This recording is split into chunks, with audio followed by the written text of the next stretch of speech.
నమస్తే. మనం ఇప్పుడు భగవద్గీతని ప్రస్తుత పరిస్థితుల్లో దీన్ని మనం ఎలా అర్థం చేసుకోవాలి? ఆ తర్వాత అర్థం చేసుకున్న దాన్ని ఎలా మననం చేసుకోవాలి? మననం చేసుకున్న తర్వాత ఎలా మనం ఆ ధ్యాసలో ఉండాలి? తర్వాత ఏమవుతుంది? అల్టిమేట్‌గా వాట్ ఈజ్ సత్యం అనేటువంటి విషయం మనకు అవగాహన వస్తుంది. దాన్నే సాక్షాత్కారం అన్నారు. సాక్షాత్కారం అంటే ఏంటంటే ఉన్నదంతా ఒక నిరాకారమైనటువంటి శక్తిలో నుంచే అంతా వ్యక్తమైంది.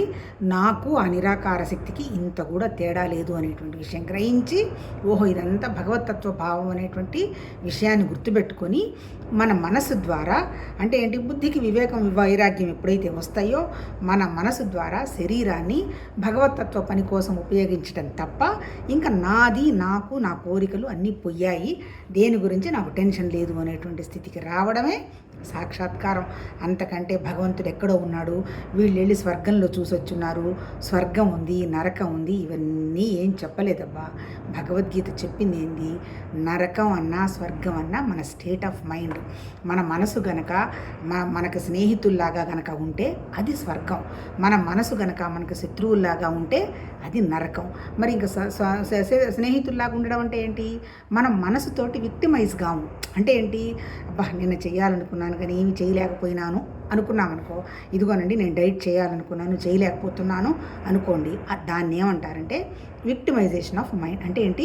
మన మనసుతోకి మనం విక్టిమైజ్ అయిపోతున్నాం. అంటే విక్టిమ్ అయిపోతున్నామంటే మన మనసు మన మీద ఆడుకుంటుంది. అట్లాగే మన శరీరం మనం చెప్పినట్టు వినడం లేదు అంటే అర్థం కూడా మన మనసు మన ఆడుకుంటుంది. ఇప్పుడు మనం చేయాల్సిన ప్రాక్టీస్ ఏంటి? మన మనసు మీద మనం పనిచేసి మనసును మనం ఆడించాలి. ఎప్పుడైతే నువ్వు మనసును ఆడించగలిగిన స్థితి నీకు వచ్చిందో నువ్వు శరీరాన్నైనా ఆడిస్తావు, సత్యమేంటో తెలుసుకుంటావు, అంతా నీకు అవగాహన అవుతుంది. అల్టిమేట్ ఏంటి? నిన్ను నువ్వు తెలుసుకో అంటే అర్థం నువ్వెవరు అంటే నేను ఈ మనసు కాదు, నేను ఈ శరీరం కాదు, నేను ఈ ప్రాణం కాదు, నేను చైతన్యవంతమైనటువంటి పరమాత్మతత్వంలో వచ్చినటువంటి జ్ఞానమైనటువంటి శక్తిని, అట్లాగే అలాంటి లైఫ్ ఉన్నటువంటి చైతన్యాన్ని అనేటువంటి విషయాన్ని గ్రహించటమే నేనెవరో తెలుసుకో. అది తెలుసుకున్న తర్వాత ఇంకేమవుతుంది? నేనెవరనే విషయం తెలిసిన తర్వాత నీకు పరమాత్మతత్వానికి పిసరంత కూడా తేడా లేదనేటువంటి విషయం నీకు అర్థమవుతుంది. మరి నువ్వు తెలుసుకోకుండా నిన్ను ఆపుతున్నది ఏంది అనే విషయం గురించే భగవద్గీత చెప్పింది. అంటే ఏంటి? భగవద్గీత చెప్పింది ఏంటి? భగవద్గీత సిద్ధాంతం చెప్పింది, సాధన చెప్పింది, అనుభవం చెప్పింది, చివరికి ఎలాంటి సత్యం నీకు ఎలా అవగాహనకు వస్తుంది అనే విషయాన్ని చెప్పింది. ఏంటి భగవద్గీత చెప్పిన ప్రిన్సిపల్? నాట్ ఓన్లీ భగవద్గీత కాదప్పా, ఎక్స్టర్నల్ విషయాలైనా తీసుకోండి, అల్టిమేట్ ఏంటి? ఏదైనా ఒక ప్రిన్సిపల్ ఉంటుంది, దాన్ని మనం అర్థం చేసుకోవాలి. అర్థం చేసుకుంటే అయిపోదు, దాన్ని ఆచరణ చెయ్యాలి, దాన్ని ప్రాక్టీస్ చేయాలి. చేసిన తర్వాత మనకి అనుభవం వస్తుంది. ఆ అనుభవాన్నే ఫలం అనండి, సాక్షాత్కారం అనండి, వాట్ ఎవర్ ఇట్ మేబీ.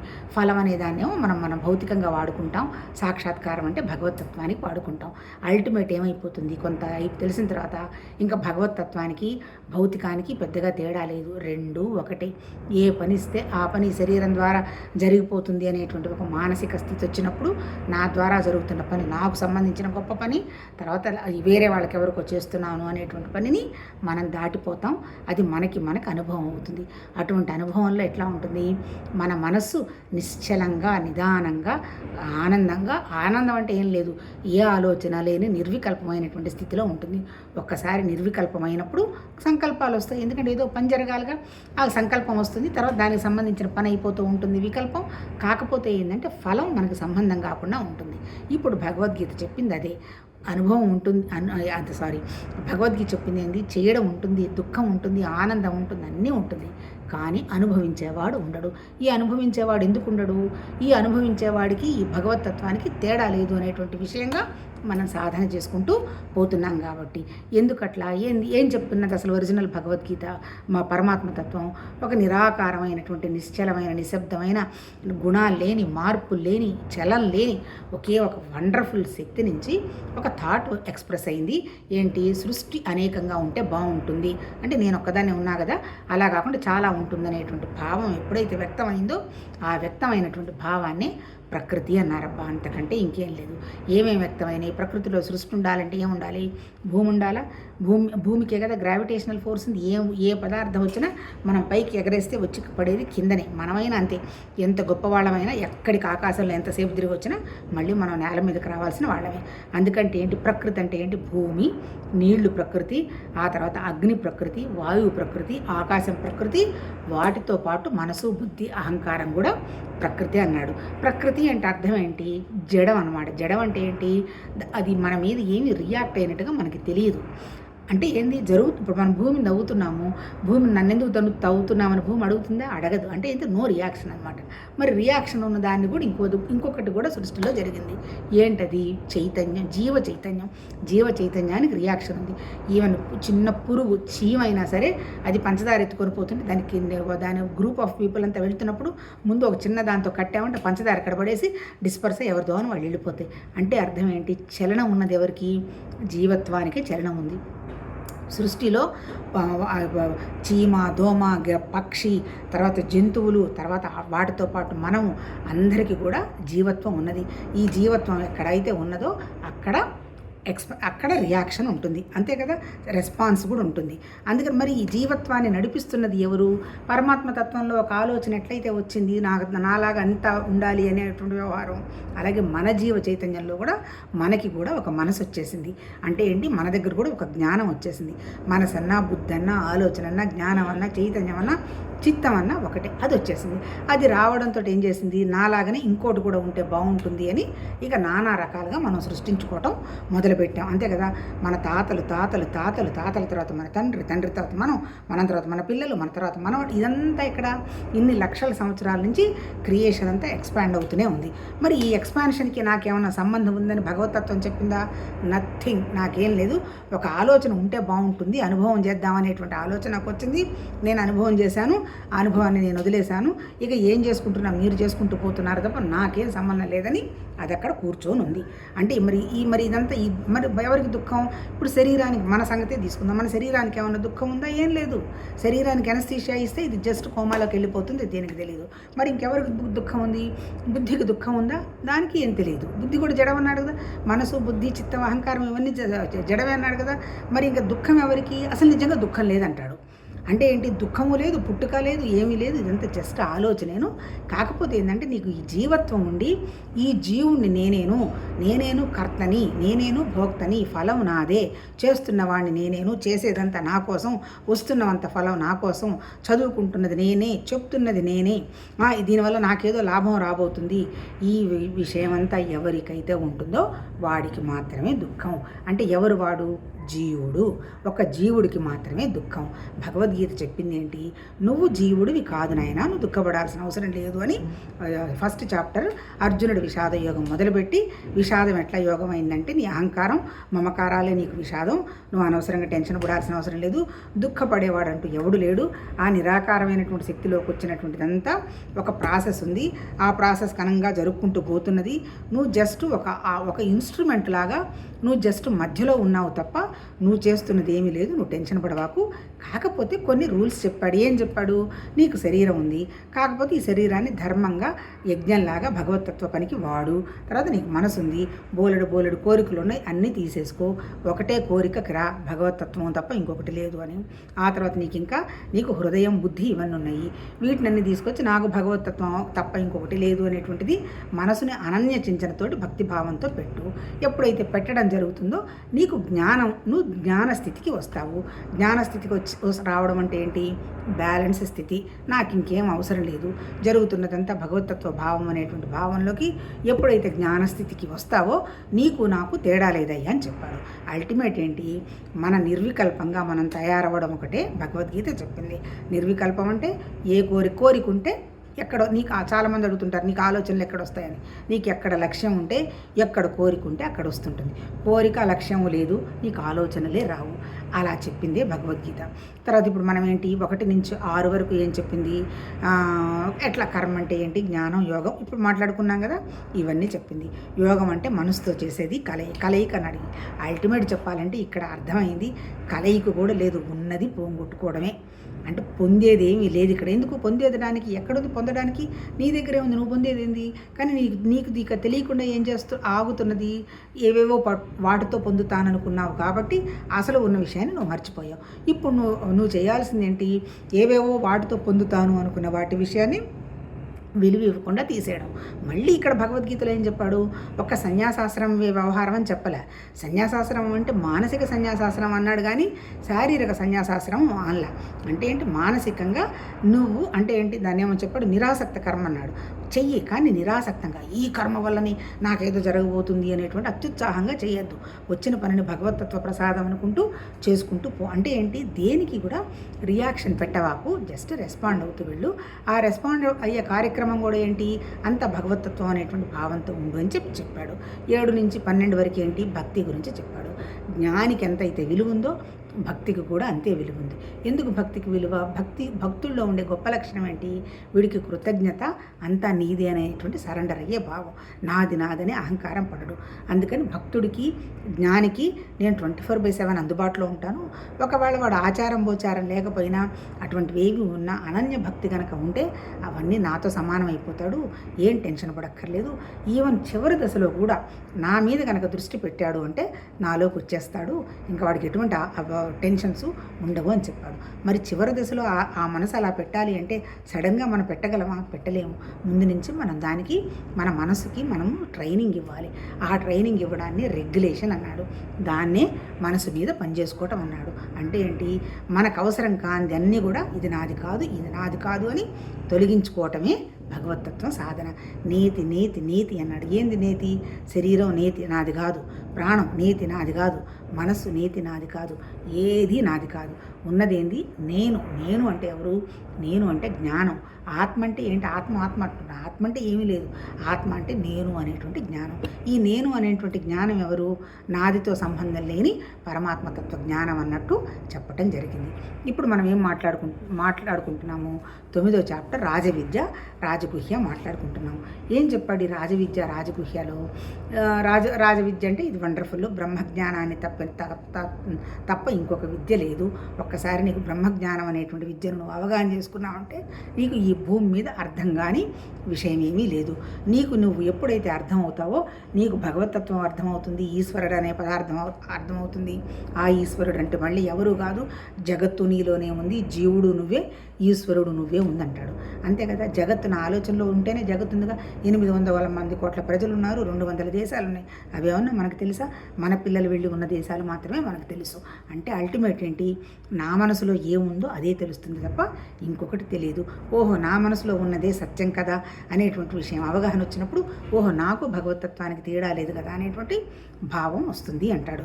దీనికి ఇది రావాలంటే ఏంటి, నీకున్నటువంటి నెగటివ్ క్వాలిటీస్ తొలగించుకో అంటాడు. ఏంటి, మనలో ఉన్న ఫస్ట్ నెగటివ్ క్వాలిటీ ఏంటి, ప్రతిదీ మనం వ్యతిరేకంగా చూస్తాం, మంచిగా చూడం. ఎప్పుడైతే మంచిగా చూడమో ఇప్పుడు మంచిగా మాట్లాడమో మంచి జరగదు. అందుకని ఈ మంచిగా చూడడం, మాట్లాడటం, జరగడం ఇదంతా ఎవరిలో ఉన్నది, మనలోనే ఉంది. ఎందుకు, మనమే భగవతత్వం. నా మనసుకు ఏ కోరికలు లేవు, నాకు దేవుడికి పిసరంత కూడా తేడా లేదు. అంటే ఏంటి, మనస్సు minus thoughts is consciousness, pure consciousness. అంటే ఏంటి, మూలం ఏంటి, ఆలోచన. పరమాత్మతత్వం వ్యక్తం అవడానికి, సృష్టి వ్యక్తం అవడానికి ఆలోచన ఎలా పనిచేసిందో, మన సృష్టిలో నుంచి మనం బయటపడడానికి మన ఆలోచనే అంత వండర్ఫుల్గా పనిచేస్తుంది. నీకు ఏ కోరిక కావాలన్నా నీ ఆలోచన దాని మీద పెట్టి దాన్ని 24 గంటలు ప్రాసెస్ చేస్తూ దాని గురించి పడుకున్నా లేచిన ఆలోచన చేస్తున్నావు అంటే ఆ ఆలోచన మెటీరియలైజ్ అవుతుంది.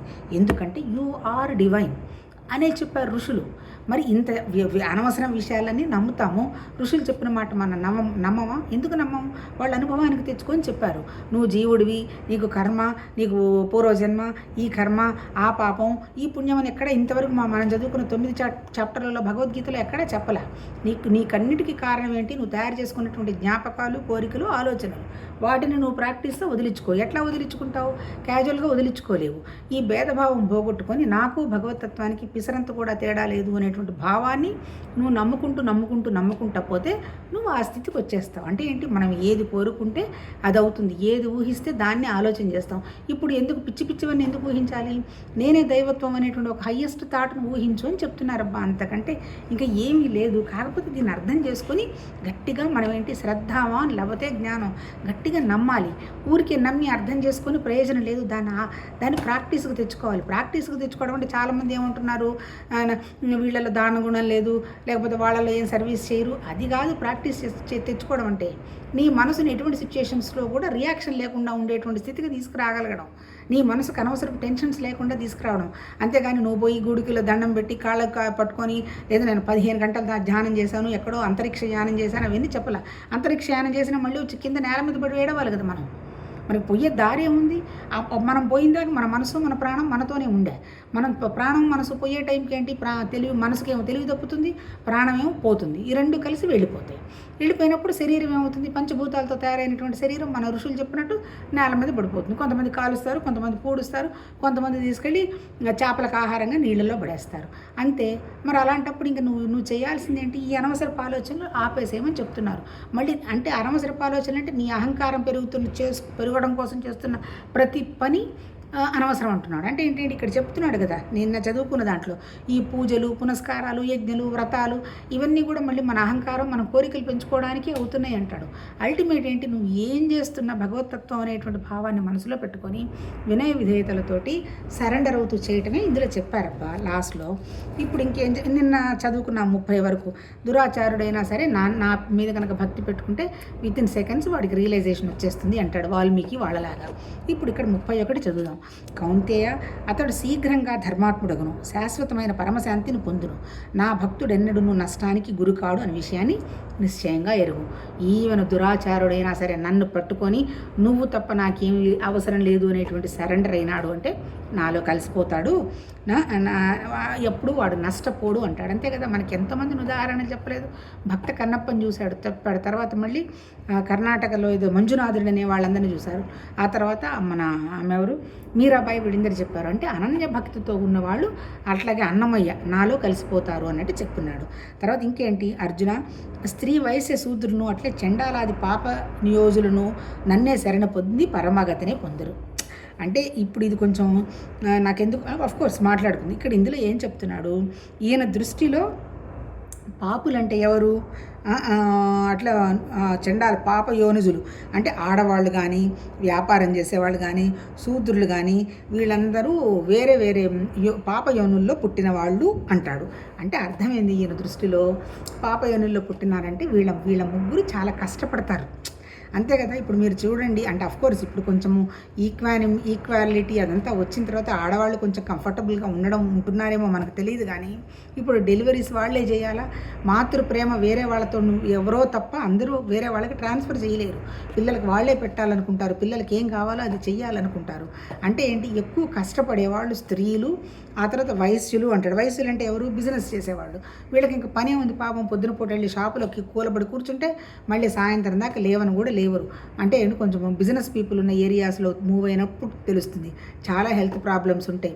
చాలా చిన్న వయసులోనే 100 సంవత్సరాలు బతికిన వ్యాపారస్తులు చాలా తక్కువ ఉంటారు. మీరు కూడా వెళ్ళి ఎక్కడన్నా కావాలంటే అబ్జర్వ్ చేయండి. ఎందుకంటే సిట్టింగ్ జాబ్, పొద్దున్నుంచి సాయంత్రం తప్ప లెక్క పెట్టుకోవటం, కూర్చోవటం తప్ప రెండో పని ఉండదు. తర్వాత ఇంకోటి ఏంటి, చండాలాది అంటే ఏంటి, ఎక్కడైతే నీకు జ్ఞానం లేనటువంటి పరిస్థితుల్లో ఉన్నారో అక్కడేం చేస్తారు, వాళ్ళకి ఈ శరీరం తప్ప ఇంకోటి లేదు అనేటువంటి తమో గుణంలో ఉంటారుగా, తినడము, తాగడము, ఇట్లాంటివన్నీ అనుకుంటే వాళ్ళ గురించి వాళ్ళకి పాపం స్వార్థం ఉండదు.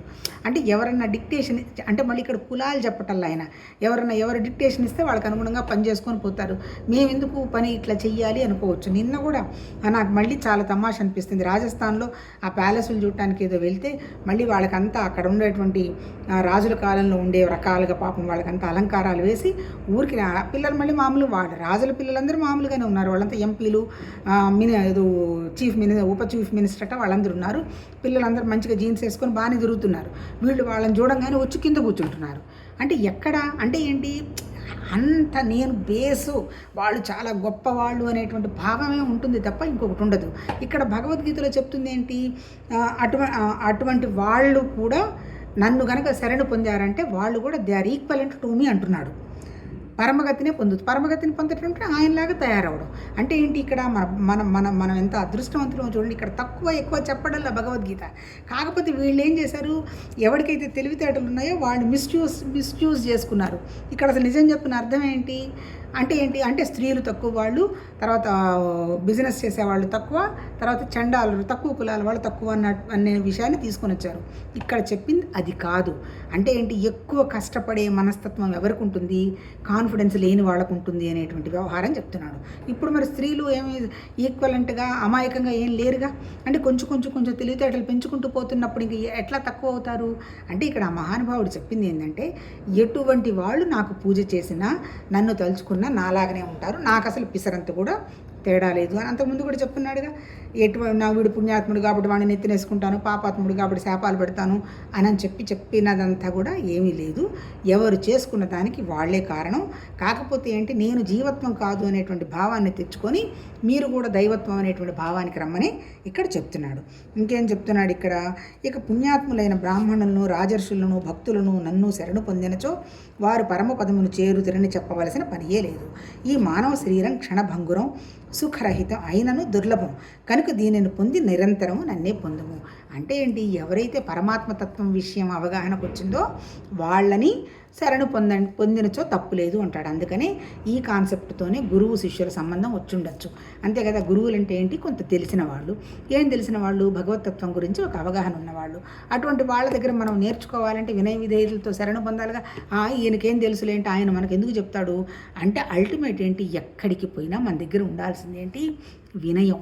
వినయం అంటే వినయం అంటే మళ్ళీ లోబడడం కాదు. ఇక్కడ రెండు చాలా అన్నిటికీ స్లైడ్ తేడా ఉంటుంది. ఇప్పుడు నేను చెప్పాను, రాజులు వచ్చినప్పుడు గౌరవంగా రెస్పెక్ట్ ఇవ్వడం తప్పులేదు. కానీ వచ్చి కూర్చొని వాళ్ళు పోయిందాక వణుక్కుంటూ లేవడం అది మనం తక్కువ అనేటువంటి భావం. ఇక్కడ చెప్పదలుచుకున్నది ఎంతసేపటికి మన వినయంతో విషయాన్ని గ్రహించమని చెప్తున్నాడు. అది పరమాత్మతత్వం దగ్గరైనా కావచ్చు, గురువుల దగ్గరైనా కావచ్చు, రాజర్షులైనా కావచ్చు, బ్రాహ్మణులు అంటే ఎవరు, బ్రహ్మజ్ఞానం తెలిసిన వాళ్ళు. ఇప్పుడున్న పరిస్థితుల్లో ఇప్పుడు బ్రహ్మజ్ఞానం తెలియదనుకో, అంత మాత్రాన వాళ్ళకి మనం పెద్దగా గౌరవం ఎంతవరకు ఇవ్వాలి అనేది ఎవరి వాళ్ళ అవగాహన. అంటే మనకంటే కొద్దో గొప్ప తెలిస్తే వాళ్ళ దగ్గర నుంచి మనం విషయం గ్రహించాలి అంటే వినయ విధేయతతోటి గౌరవంగా స్వీకరించడం అనేది ఒకటి. ఇప్పుడు మనం గురువు దగ్గరికి వెళ్తాము, పిల్లల్ని స్కూల్కి పంపిస్తాం, ఈయనకేం తెలియదంటే వీళ్ళు ఏం నేర్చుకుంటారు పిల్లలు? అమ్మ అది టీచరు కొడతారు, నేర్చుకోవాలన్నప్పుడు నేర్చుకుంటారు. అంటే ఒక రకమైనటువంటి గౌరవం, వినయం అవసరం అన్నమాట. అప్పుడు ఇంకేం చెప్తున్నాడు ఇక్కడ, అటువంటి వాళ్ళు కూడా ఎవరి దగ్గర ఏ విషయం సత్యం గ్రహించినా వాళ్ళు నా దగ్గరికే వచ్చేస్తారు అని చెప్తాడు. అల్టిమేట్ ఉన్నది గ్రహించడానికి ఏందబ్బా, ఒకటే కదా, ఒకటే ఒక జ్ఞానం. అది ఎవరి దగ్గర ఉన్నా అదే జ్ఞానం. ఇన్ని జ్ఞానాలు తేడా లేదు, ఇన్ని శరీరాలు తేడా ఉన్నాయి, కానీ జ్ఞానం ఒకటే, మనసు ఒకటే, తర్వాత పంచభూతాలు ఒకటే, అన్నీ ఒకటే, మనసు బుద్ధి అహంకారం అవన్నీ కూడా ఒకటే. కాకపోతే ఈ చిట్టి మనసు ఏం చేస్తుందంటే నా శరీరం నాని సృష్టించుకుంటూ పోతుంది. ఇప్పుడు ఇక్కడ చెప్తున్నది నీ సృష్టిని నీది ఆపేసేయి, నువ్వు ఎక్కడ పోయి సత్యం తెలుసుకోవాలనుకున్నా అక్కడ తెలుసుకో, తప్పులేదు అని చెప్తున్నాడు. ఈ మానవ శరీరం క్షణభంగురం, సుఖరహితం అయినను దుర్లభం కనుక దీనిని పొంది నిరంతరమే పూజించమంటే మానవ శరీరం ఉండేది కాదు, పోయేది. ఆ తర్వాత సుఖం కూడా అంతే, టెంపరీ పోయేది. కానీ ఈ మానవ జన్మ రావడం చాలా కష్టం. అందుకని ఈ మానవ జన్మ నువ్వు పొందావు కాబట్టి మళ్ళీ పొందే విధంగా కూడా నువ్వు మంచి పనులు చేసుకుంటూ దీన్ని ఆధారం చేసుకొని నన్ను చేరు అంటున్నాడు. అంటే మానవ జన్మ క్షణభంగురమే, దుఃఖమే అయినప్పటికీ ఈ శరీరం రావడం కూడా అంత తేలికైన పనేం కాదు. అందుకని ఈ శరీరాన్ని నన్ను చేరడానికి ఉపయోగించుకో. అంటే ఈ భూమి మీద మనకున్న ఒకే ఒక పని భగవతత్వాన్ని చేరడం తప్ప ఇంకొకటి లేదు అనేటువంటి విషయాన్ని నువ్వు మనసులో గ్రహించి దానికోసం చెయ్యి అంటాడు. తర్వాత లాస్ట్లో 34, నా ఎందే నీ మనసును లగ్నం చేయము, నా భక్తుడు ఒకమ్ము, నన్నే పూజించుము, నాకు నమస్కరించుము, ఈ విధముగా ఆత్మను నాయంది నిలిపి మత్పరాయణుడు అయినచో నీవు నన్నే పొందగలవు. అంటే నువ్వు నాయందే నిలుపు అంటే నా నిరాకారమైనటువంటి భగవతత్వం లాగానే నీ మనసును కూడా నిలబెట్టేసుకో. ఆ విధంగా నీ ఆత్మను నాయందు నిలుపు. నీ ఆత్మ అంటే జీవత్వం. తర్వాత ఆత్మ అంటే జీవుడు, మనస్సు, మన బుద్ధి, ఈ ప్రాణం, ఇదంతా ఆత్మ కిందకు వస్తుంది. ఆత్మ అంటే నేను అనేటువంటి ఒక జ్ఞానం. ఇప్పుడు నువ్వెవరమ్మా అంటారు, నేను ఒక పేరు, తర్వాత నువ్వు నా ఆలోచన, ఆ తర్వాత నా శరీరం, ఇదంతా కూడా ఆత్మ కిందకే వస్తుంది. అంటే ఏంటి ఇక్కడ చెప్పదలుచుకుంది, నీ ఆత్మను నా యందు నిలుపు అంటే నీవు తయారు చేసుకున్నటువంటి నీ జ్ఞానం, ఇప్పటివరకు నీ జ్ఞానం ఎలాంటిది, నేనే శరీరం సత్యం అనేటువంటి జ్ఞానం తయారు చేసుకున్నావు, అది నువ్వు కాదు. నువ్వు ఈ శరీరం మనసు ప్రాణం దాటినటువంటి జ్ఞానమైనటువంటి ఆత్మవి. ఆ ఆత్మని నా మీద నిలుపు అంటే, ఆ నా మీద నిలుపు అంటే ఆత్మని ఎప్పుడైతే నిరాకారం మీద నిలిపావు, అక్కడ ఉన్నది కూడా నిరాకారమేగా, నీది కూడా నిరాకారమైనప్పుడు రెండు నిరాకారాలు ఎన్నైతే ఉండేది ఒకే నిరాకారం అవుతుంది. అదే ఆత్మ, అదే పరమాత్మ, అదే జ్ఞానం అని ఈ విషయం రాజవిద్య రాజగుహ్య యోగంలో చెప్పాడప్ప. అల్టిమేట్ ఏమి లేదు, మనకి ఇటువంటి సమస్యలున్నా, సుఖం ఉన్నా, దుఃఖం ఉన్నా, మనం ఏం చేస్తున్నా, ఏది పని మొదలు పెడుతున్నా, పని పూర్తయిన పని మొదలుపోయేటప్పుడు భగవంతుడా, భగవతత్వమా, లేకపోతే నువ్వు ఏ నామం పెట్టుకున్నావు, లేకపోతే గురుదేవా అని మళ్ళీ వాళ్ళ రూపాలను పెట్టుకోవాకండి. నిరాకారంగా ఆ నిరాకారమైనటువంటి థాట్ ఇచ్చేసేసి ఆ పని పూర్తి చేసి అయిపోయిన తర్వాత కృతజ్ఞతలు, నీ దయవల్లనే ఇలా జరగడం జరిగింది. మళ్ళీ నీ అంటే ఎవరు, నీ దగ్గర ఉన్నటువంటి నీ జ్ఞానమే, నీ దగ్గర ఉన్నటువంటి భగవతత్వమే. కాకపోతే మళ్ళీ నామరూపాలు పెట్టామంటే మళ్ళీ వాటికి ఒక పిలకలు, మళ్ళీ వాటి అనుభవాలు, మళ్ళీ వాటికి కొన్ని కోరికలు, మళ్ళీ సరిగా చేశాము, సరిగా చేయలేదు, ఇవన్నీ వస్తాయి. ఇవి చేస్తున్నది ఏది కూడా భగవంతుడి కోసం చేస్తున్నాననే భావం లేకుండా, భగవంతుడిచ్చిన ప్రతి పని భగవతత్వం పని అనేటువంటి భావంగా మన దృష్టి మార్చుకొని ఆ పని మన ద్వారా జరుగుతూ ఉంటే, మనం జీవిస్తున్నప్పుడు, మరణిస్తున్నప్పుడు, తర్వాత మనకి ఎలాంటి ఆలోచనలు వస్తున్నావో ఇప్పుడు కూడా ఏమన్నా ఆలోచన వచ్చినా నిర్వికల్పంగా పెట్టడానికి మనం ప్రయత్నం చేస్తూ అవేర్గా, అలర్ట్గా, విజిలెంట్గా మన మైండ్ మీద భగవతత్వం అనేటువంటి భావం తప్ప ఇంకొకటి లేదు అనేటువంటి భావంలో మన జీవనాన్ని గడపటమే ఈ రాజవిద్య రాజగుహ్యం చెప్పింది. అల్టిమేట్ ఏంటి, అనన్య చింతన ఒక్కటే మన చేతిలో ఉన్నటువంటి ఆయుధం. అంటే ఏంటి, 24 గంటలు ఏదో ఇవాళ 10 నిమిషాలు పూజ చేశాను, బ్రహ్మాండంగా చేశాను అని కాదు. నీకు ఎప్పుడు గుర్తొచ్చినా, ఈవెన్ పడుకోబోతున్నప్పుడైనా, పడుకున్నప్పుడైనా, తెల్లవారి నిద్ర లేచినైనా, ఏ పని చేస్తున్నప్పుడైనా అది నాతోనే ఉన్నది అనేటువంటి భావంతో మన జీవనాన్ని గడపటమే ఈ 9వ చాప్టర్ చెప్పడం జరిగింది. చూద్దాం, రేపు 10వది మొదలు పెట్టుకుందాం. నమస్తే.